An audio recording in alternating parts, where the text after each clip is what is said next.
যাবো যাবো, ভাতটা না দিয়ে দিয়ে যাবো, তাহলে বাবা খাবো খাবো খাবো খাবো করবে জানিস।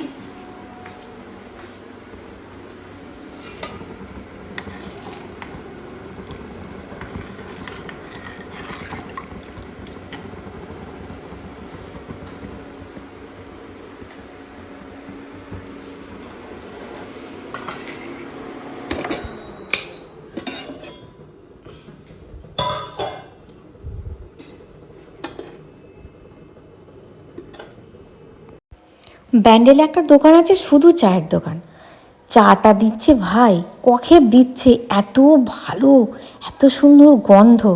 হ্যাঁ মানে কি বলবো, দেখো এটা প্রায় 1 কাপ নিলাম তো, 1 কাপ বা 1.5 কাপ মতন আমি চা সন্ধ্যাবেলায় খাই।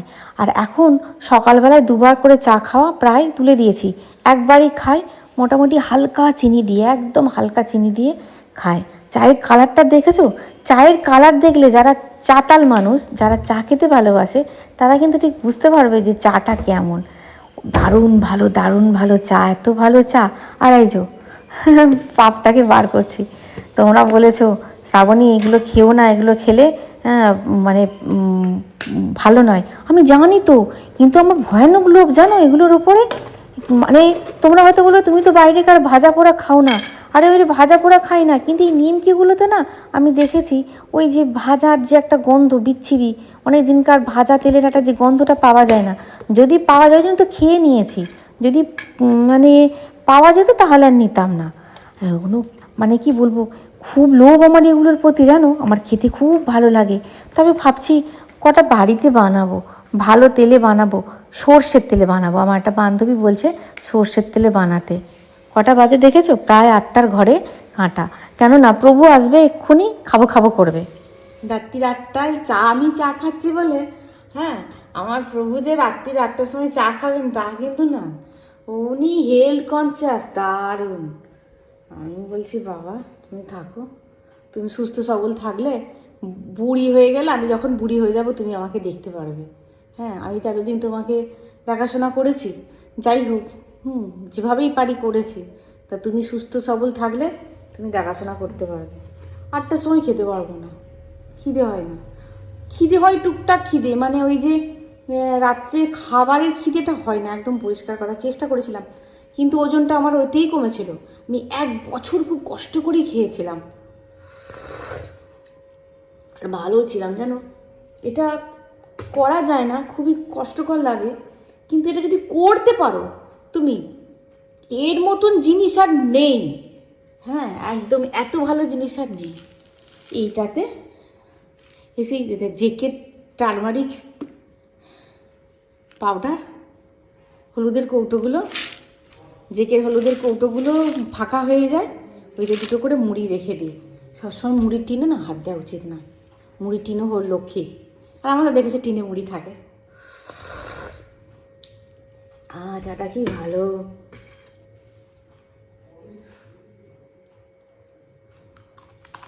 মহাপাপ, মুড়িটা নিয়ে এসেছি। কি হয় বলো তো, শেষে যখন একটুখানি চা থাকে তখন 1 মুঠো মুড়ি ওই চায়ের মধ্যে দিয়ে দিই, খেতে খুব ভালো লাগে। কি বিচ্ছিরি খাওয়া, কিন্তু দিল তো বাচ্চা হয়। তোমার যেটা ভালো লাগে করতে, তুমি যদি তোমার ঘরে বসো সেইটুকু নিজেকে প্যাম্পার না করো, তাহলে না কী হবে বলো তো, কৃত্রিম হয়ে যাবে জীবনটা। আমার এটা ভালো লাগে, আমি এটা খাবো। আমার একটু গান চালিয়ে নাচতে ভালো লাগে, আমি নাচবো। কোনো ক্ষতি নেই। এখন নাচতে বলছে জানো, তুমি যেভাবে খুশি, তুমি একটুখানি বাড়িতে কেউ নেই, প্রথমে দৃষ্টিকটু লাগে, বাবা এটা কি বয়স, নাচের বয়স? বয়স কিছু না, বয়স শুধু জাস্ট নাম্বার। কিন্তু তোমার শরীরকে ফ্লেক্সিবল রাখার জন্য তুমি যদি মিউজিক চালিয়ে দিয়ে একটুখানি নাচো না, তুমি তখন নিজেই রিয়েলাইজ করতে পারবে যে আমার হাড়ের ওই জায়গাটা ব্যথা, আমি হাতটা তুলতে গেলে আমার ব্যথা লাগছে, আমার এইরকমভাবে পোজগুলো দিতে গেলে আমার এখানে লাগছে। তার মানে কি, শরীরটাকে জড়ভরত তুমি যত করে রেখে দেবে না, ওগুলো ঘাপটি মেরে থাকবে এই রোগগুলো। আর তুমি যত ফ্লেক্সিবল করবে, নিজেকে যত অ্যাক্টিভ করবে না, তোমার রোগগুলো তোমাকে জানান দিয়ে দেবে যে আমার এখানে আমি আছি, এখানে আমি আছি, এই ট্রিটমেন্ট কিন্তু আছে। তখন তুমি ডাক্তারের সঙ্গে আলোচনা করতে পারবে, বুঝলে? ডাক্তারবাবুকে বলবে হ্যাঁ আমি নাচতে, ডাক্তারবাবু তখন বলবে আপনি নাচছিলেন, নাচতে গিয়ে বুঝতে পেরেছেন? হ্যাঁ আমি নাচছিলাম, আমি এক্সারসাইজ আমার ভালো লাগছে না, আজকে আমি একটুখানি আমি একটুখানি নেচেছি, তো কী হয়েছে? হ্যাঁ সবসময় যে আমাকে পারফর্ম করার জন্য নাচতে হবে তা তো নয়। দেখবে একবার নিজেকে টেস্ট করে দেবে, একটুখানি নাচার পর বুকটা দুদুর করছে, মাথাটা কীরকম ঝিমঝিম করছে, তখন তুমি বুঝতে পারবে যে তোমার কোথাও একটা প্রবলেম হচ্ছে। মজা চাই। গল্প করতে বসলে না, এই ছেলেটার পরীক্ষা হয়ে গেছে তো আমি একটু গল্প করছি, নাহলে এই সময় একটু পরে পড়তো আর গল্প করতে পারতাম না। টিভিটা আবার রিচার্জ করতে হবে। টিভি রিচার্জ বলতে কি, ওই এটা ওটা দেখার জন্য মা যদি আসে দেখার জন্য আবার করতে হবে। চলো কতক্ষণ গল্প, 2 মিনিট গল্প করে ফেললাম। নিমকিগুলো আর খাবো না করে সব কটা খেয়ে নিয়েছি, মনে হচ্ছে আর কটা খাই না, ওই কটাতেই আত্মাকে শান্তি রাখতে হবে। আর এই যে একটুখানি চা থাকে, এই চায়ের মধ্যে মুড়ি নিয়ে খাই। চায়ের সঙ্গে যখন মুড়িটা মিলেমিশে যায় না, খেতে কি যে ভালো লাগে। এখন খুব বিস্কুট খাওয়া কমিয়ে দিয়েছি জানো, 1-2 খাবল মুড়ি নিই, না হলে ওই যে ছোলা ভাজা আছে, মানে তোমার শুকনো খোলায় যে ছোলা ভাজা তেল ছাড়া, সেই ছোলা ভাজা 2 মুঠো নিয়ে খাই। এখন খুব কম আমি বিস্কুট খাচ্ছি, বিস্কুট খেলে কেমন মুখটা টক হয়ে যাচ্ছে, আর বিস্কুটটা খাওয়াও খুব একটা ভালো নয়। মুড়িও খাওয়া ভালো নয়, কিন্তু খাবেটা কি তুমি বলো? প্রভু খায় 8টায়, কিন্তু ওনার নিজেরই কাজে কি জেরক্স করতে গেছিলো, নিজেরই কাজে বেজে গেছে 8:30। আমি যে বেশ হয়েছে আমি একটু বসার সময় পেলাম। দেখো বিকেল থেকে সময় পাই, বিকেল থেকে ভিডিওটা তোমাদের ছাড়ি, আপলোডে বসাই, হ্যাঁ তারপরে ছাড়ি, তারপরে সন্ধ্যা দেওয়া, তারপরে জামা কাপড় গুছোনো, তারপরে মানে এইসব টুকিটাকি কাজগুলো করতে করতে বাসন জায়গা মতো রাখি, বেশ কিছু বাসন রাখতে হয় জায়গা মতো, এসব করতে করতেই তো চলে যায় সন্ধ্যাটুকু। মেয়েরা দাঁড়ানোর সময় পায়, আমাকে বললো খেতে দাও, আর দিনের বেলাকার একটুখানি চিকেন আছে, ওটা কুচুমের হয়ে যাবে। আর কুচুম মানে ও বললো ভাত দিয়ে খেয়ে নেবো। আমি বললাম আজকে রুটি করতে পারছি না বাবা, তুই ভাত দিয়ে খাবি? বললো হ্যাঁ ভাত দিয়েই খেয়ে নেবো। ওর একটু চিকেন আছে হয়ে যাবে, আর প্রভুকে ডিম ভেজে দিচ্ছি। আর আমি রাত্রিবেলা ডিম ভাজা খাবো না, আমি ওই ডাল আর আলু ভাতে দিয়েই ভাত খাবো একদম শান্তি করে। ব্যাস, এই তড়কা প্যানটা নিয়ে না ডিম ভাজাগুলো খুব ভালো হয়। আমাদের ছোটোবেলায় মানে এরকম একটা হাতা ছিল, মানে আমার বাপের বাড়িতে বড় একটা হাতা ছিল, এর থেকেও বড়, 2-3টে ডিম একসঙ্গে দিয়ে ভাজা হতো, সে যে কি স্বাদ। তখনকার ডিম ভাজার স্বাদও ছিল জানো, মানে ডিমের স্বাদও ছিল। এখন এই পোলট্রির ডিমগুলোয় কোনো স্বাদ নেই, কিছু নেই। ব্যাস, প্রভুর নৈবেদ্য কমপ্লিট। হ্যাঁ, কাঁচা একটুখানি পেঁয়াজও দিয়েছি, তেল লঙ্কা করে নিয়েছিলাম, তেল লঙ্কা দিয়ে ভেজে আলু ভাতেটা মুলেছি। আর মুসুরির ডাল, প্লেন মুসুরির ডাল তোমাদেরকে দেখালাম, আর একটা কাঁচা লঙ্কাই হবে প্রভুর খাবার। বাবা দিয়ে দেবো শান্তি করে, আমি তারপরে আমার কাজগুলো নিয়ে বসবো, তারপরে কুচুমার আমি খাবো।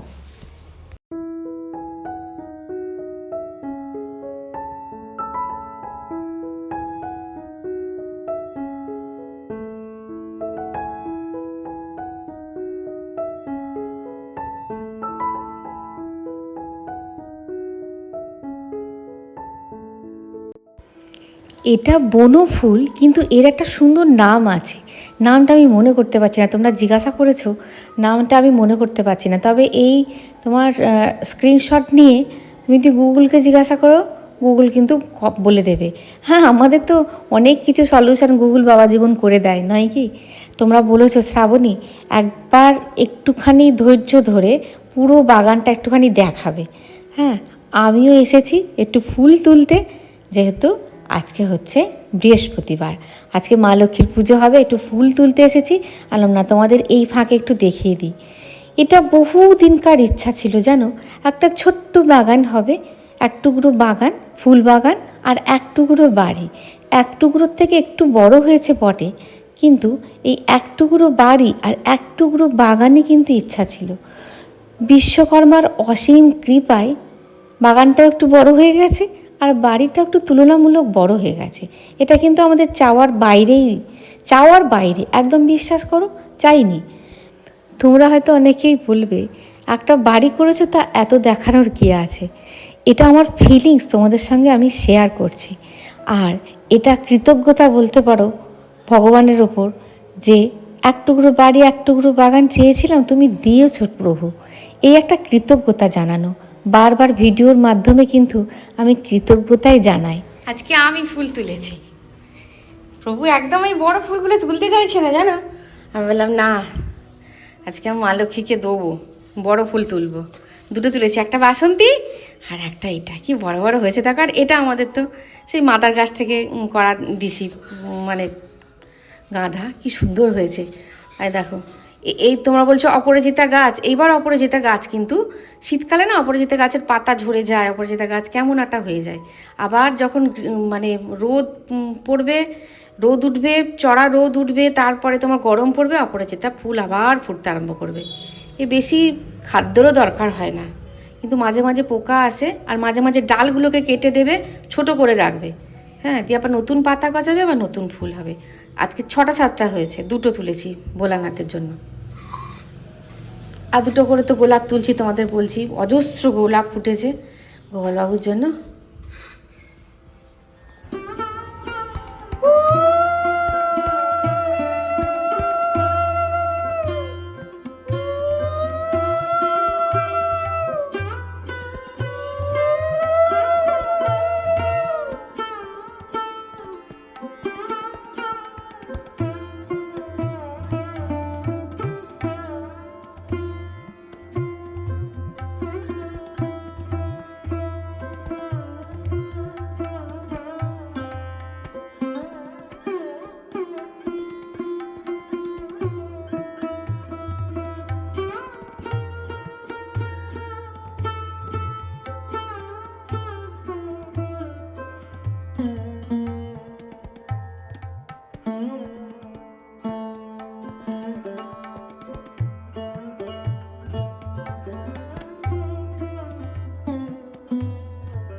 তুলবো তুলবো তুলবো, দিচ্ছি দিচ্ছি, দেবো দেবো করে দেওয়া হচ্ছে না।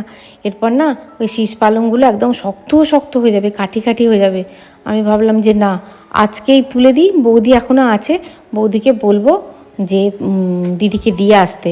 মানে ওই যে পাশের বাড়ির দিদি চেয়েছিল, বলেছিল শ্রাবণী কটা কাঁচা টমেটো দেবে আর ঝাল করে খাবো, আর একটুখানি শীষ পালং দেবে। আমি বলেছিলাম হ্যাঁ দিদি দেবো, সময় তো করে উঠতে পারছি না। এই শীষ পালংগুলো আমিও কতদিন চচ্চড়ি করে খেলাম, আমার খুব ভালো লাগে যেন শুকনো ভাত দিয়ে এই শীষ পালংয়ের চচ্চড়ি খুব ভালো লাগে খেতে। কিন্তু এই পালং শাক, যাদের পেটের গণ্ডগোল আছে, পালং শাক কিন্তু খুব কেয়ারফুলি খেতে হয়। পালং শাক একটুখানি যদি তোমার ভালো করে তো ধুতেই হবে, তারপরে একটুখানি না গরম জল দিয়ে ফেলে দেওয়া ভালো। পালং শাকে বলছে পালং শাক বেশি খেলে কৃমি হয় পেটে। আমার কিন্তু পালং শাক খুব বেশি আবার সহ্য হয় না, কিন্তু আমার এই পালং শাকটা খেতে এত ভালো লাগে। তোমাদের বলি না শীতকাল কেন ভালো লাগে, ওর জন্যই তো ভালো লাগে। কত কি বলো তো, শিম ভালোবাসি, শিম, ফুলকপি, বাঁধাকপি, পালং শাক, তুমি যদি আমাকে 12 মাস দাও আমি 12 মাসই খাবো। আমার ওই ঝিঙে পটল অত ভালো লাগে না খেতে, ওই জন্য গরমকালটা একদম ভালো লাগে না। এমনি তো গরমকালে কিছু খাওয়া যায় না। চলো এগুলো তোলা হয়ে গেছে মোটামুটি, আর কটা কাঁচা পাকা টমেটো তুলে নিই। এমনি টমেটোগুলো তুলে ফেলতে হবে, কাঁচা পাকা টমেটোটা তুলে নিই, তুলে নিলেই মোটামুটি হয়ে যাবে। অন্যান্য বছর টমেটো গাছ তোমরা তো দেখেছো যারা পুরনো বন্ধুরা, অন্যান্য বছর টমেটো অনেক আগে ধরে যায়, তাই এবছর তো তোমার নতুন করে বাগানটা তৈরি করার ফলে কোথায় কোন গাছ বসানো হবে এই ডিসিশান করতে করতে তো দেরি হয়ে গেল। দেখেছো কত টমেটো হয়ে বসে আছে, এরপর আবার হুড় করে হয়ে যাবে টমেটোগুলো, মানে এই তো সময় উত্তীর্ণ হয়ে যাচ্ছে, এবার কিন্তু হুড় করে হয়ে যাবে। যাকে এই সময় আবার এক একটা বছর যখন আগে আগে হয়ে যায় না, খুব ভালো লাগে যখন টমেটোর দাম থাকে। আর যখন এই সময় তো টমেটোর দাম কমে গেছে কিন্তু তা হলেও বিষ ছাড়া টমেটো বা গাছের টমেটো, এটা খেতেও কত ভালো লাগে বলো তো। দেখো একটা কথা দেখবে, মানে মানুষ না শুধু উন্নতিটা দেখে, কিন্তু এর পিছনে যে কতটা পরিশ্রম আছে এটা কিন্তু কেউ ভাবেও না, যে না এইগুলো করতে গেলে কতখানি পরিশ্রম লাগে। আমরা দুটো মানুষেই তো অক্লান্ত পরিশ্রম করি। যখন দেখি না কারোর বাড়িতে এরকম হয়েছে, আমাদের খুব ভালো লাগে, এত ভালো লাগে। এই দেখো স্ট্রবেরিগুলো আমার ভোলানাথকে একটা আধ পাকা স্ট্রবেরি দিলাম, আর হ্যাঁ এখন দেখো পেকে গেছে টমেটো, ওই টমেটো বলছি, স্ট্রবেরিগুলো পুরো পেকে গেছে, তুলে নিই স্ট্রবেরিগুলো। অনেক কটা বাচ্চা সেদিনকে এসেছে, হ্যাঁ বলছে তোমাদের স্ট্রবেরি হয়নি। আমি বললাম না বাবা, স্ট্রবেরি হয়নি তো, এখন তো কাঁচা, ওদের আর দিতে পারলাম না জানো। चले ही जाना है नजर चुरा के यूं फिर थामे थे साजन तुमने मेरी कलाई क्यों किसी को अपना बना के छोड़ दे ऐसा कोई नहीं करता बाह में चलिया हमसे सनम क्या पर्दा ओ हमसे सनम क्या पर्दा গানগুলো শুনছি কি ভালো ভালো। আমার ভাই পুরী বেড়াতে গেছিল, পুরী বেড়াতে গিয়ে নিয়ে এসেছে।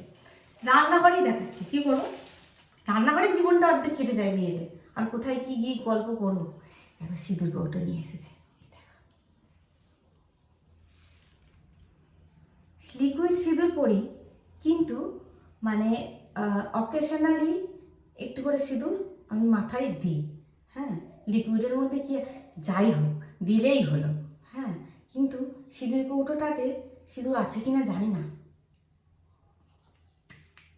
না না ফাঁকা নেই, ভরে রাখতে হবে। হ্যাঁ ভালো হয়েছে না, আমার খুব পছন্দ হয়েছে সিঁদুর কৌটোটা। আমি বলেছিলাম কিচ্ছু নিয়ে আসবি না, বেড়াতে যাচ্ছিস, বেড়াবি ঘুরবি, হ্যাঁ কতজনকার জন্য নিয়ে আসবে বলো তো, এর জন্য নিয়ে আসবে তো ওর রাগ হবে, ওর জন্য নিয়ে আসবে না তো ওর রাগ হবে। বেড়াতে যাচ্ছে ও বেড়াতে যাচ্ছে, আমি বলেছিলাম বলছি দিদি কি নিয়ে আসবে, কিচ্ছু নিয়ে আসবি না, জগন্নাথের প্রসাদ নিয়ে আসবি, মহাপ্রসাদ, তাহলেই হবে। শোনেনি, চলে হি জানা হে নজরে চুরা কে ইউঁ, ভালো হয়েছে, আমার ভালো লেগেছে। কিন্তু কানের আবার দেখতে হবে, কারণ আমার মায়ের আছে, পার্লের কানের মায়ের অনেক আছে, তো ওগুলো কত ঢং করে না, মাঝে মাঝে ঢং করলে না মন ভালো থাকে। টাসি হয়ে গেল না তো, না ঠিকই আছে বলো, এখানটা বেশ ভালো লাগছে, আমার খুব ভালো লেগেছে। চলো রান্নাবান্না হয়ে গেছে, গুছাইলেই রান্নাবান্নার কাজ সারিলেই, অনেক কাজ বাকি আছে। অনেক অভিযোগ বাইরে ভাই, আমার ওপর কত অভিযোগ। তুমি অনেক দিন রান্নাঘরে ঢং করোনি, আজকে ঢং করেছে কিন্তু রান্নাঘরে। আর দুপুরবেলা দুটো গান নিয়েও বসেছিলাম, এনার্জি দিচ্ছে না শরীরে, এই সময়টুকুনি গা টিস করে, আমি কেমন ঢ্যাঁটা দেখেছো, এখনও ছাড়িনি এটা, হ্যাঁ এটা খুলে ফেলবো। হ্যাঁ ওই যে মঙ্গলবার খুলতে পারলাম না, মঙ্গলবার সোনাটা খুলবো, থাক। তোমাদের অনেকের অভিযোগ আমার প্রশ্নের উত্তর দিচ্ছে না, প্রশ্নের উত্তর ভিডিও খুব তাড়াতাড়ি আসছে, 1-2 দিনের মধ্যেই ধরে নাও তাড়াতাড়ি আসছে। আসলে অনেক কটা প্রশ্নের উত্তর না একটু লেন্দি হয় তো, ওই জন্য মানে আমি তো ডেইলি ব্লগার, যদি প্রশ্নের উত্তর ভিডিওগুলো করতে থাকি তাহলে প্রশ্ন উত্তর ভিডিও হয়ে যাবে।